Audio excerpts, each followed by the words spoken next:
Ari Rabinovitch joins us now from the CityNews Business Center. Hello, Ari, and happy Halloween. You as well, Cynthia. Okay, another tech powerhouse is giving us a glimpse into their finances. Is Apple still ripe? Yes, it certainly is, although investors have somewhat mixed feelings about the latest results. And there are some specifics that they're highlighting, but overall, it was actually a pretty good earnings report from Apple today. And again, Apple is the world's most valuable company at the moment, at least. And what we found out was that sales actually did meet expectations as well as that of profit. And looks like it, among all the Wall Street estimates that it did line up with, there was some weakness in China, a key market for the iPhone maker. Investors have been betting that Apple Intelligence, the company's version of AI, will help fuel struggling device sales. Because some people are still putting off their buying a new smartphone considering the cost, but that actually seemed to turn around last quarter, at least a little bit. So sales for iPhone specifically were more than expected last quarter, including some of the early numbers for the iPhone 16. And of course, iPhone is Apple's most lucrative product line, although there were some weaker product sales for things like iPads, Apple Watches, and AirPods, as well as the services area. So it looks like investors may have some issues with the outlook for Apple Intelligence because it's still very far away from its full potential. We're only getting a taste of what it has to offer, and investors feel that if Apple really wants to get iPhone sales back up and running ahead of the holidays, they really have to deliver on Apple Intelligence. But it's the kind of thing like with regular artificial intelligence that this isn't something that companies should be rushing. They want to take a long-term approach here. Investors may not like that, especially if they want those short-term returns on their investment. Definitely. Okay, now the latest GDP numbers have been released.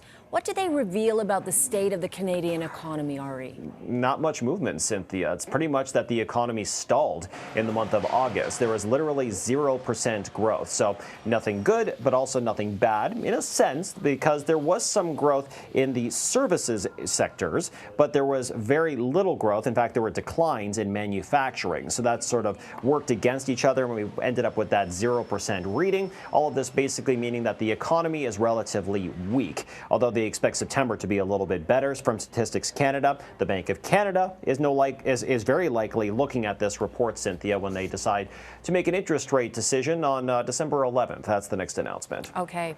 Now, of course, as we mentioned, it's Halloween. That means candy, decorations for your home, and of course, costumes for the kids.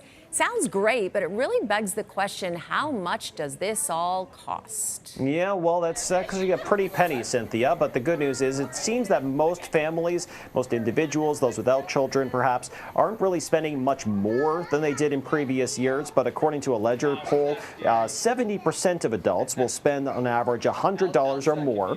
It's about the same as last year. Things like you mentioned, candy, costumes, decorations. The average spend is $67, while those with children will spend upwards of $120, and 27% of respondents said they aren't spending anything, although they may still find creative ways to participate without breaking the bank, Cynthia, because Halloween is, well, it's probably my favorite time of year. Is it now? Okay. Yes, but like other holidays, doesn't mean you have to spend a lot of money. You can get creative and still participate. You sure can. Now, that was a live shot of kids trick-or-treating in Cabbagetown. They're starting to get underway.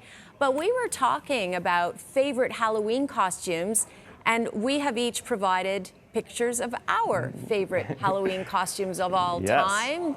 I'm looking a little green there. You're looking a little blue. Tell me about your costume, Ari. Well, I'm a bit of a gaming nerd on the sidelines, Cynthia. So I do like Mortal Kombat, and me along with my friend, we actually ended up making these costumes from scratch. That's a yoga mat that I'm wearing that I I cut up and painted blue to be like Sub-Zero, and striking a pose there, charging up my ice ball. That's one of my favorite attacks in the game.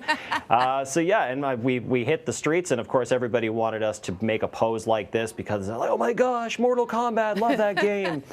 So yeah, it was a big hit. Got it. But looking at your photos, Cynthia, I was pretty impressed with, is that makeup or is that a mask? That is amazing. That is makeup with a prosthetic nose. I, of course, was the Wicked Witch from The Wizard of Oz, and a makeup artist at a costume store did that, and it took a very long time, and it was part of a story that I shot a few years ago. But the funny thing is my daughter was quite young at the time, and I came home and I thought she would think it was really cool.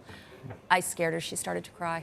Well, I mean, that I might still feel mean bad. it was good. It was good. You did a good job. Yeah, a little too good. She didn't appreciate that. She still talks about it. All right, Ari, thanks so very much for chatting, and I do love that costume. Are you going to wear it tonight?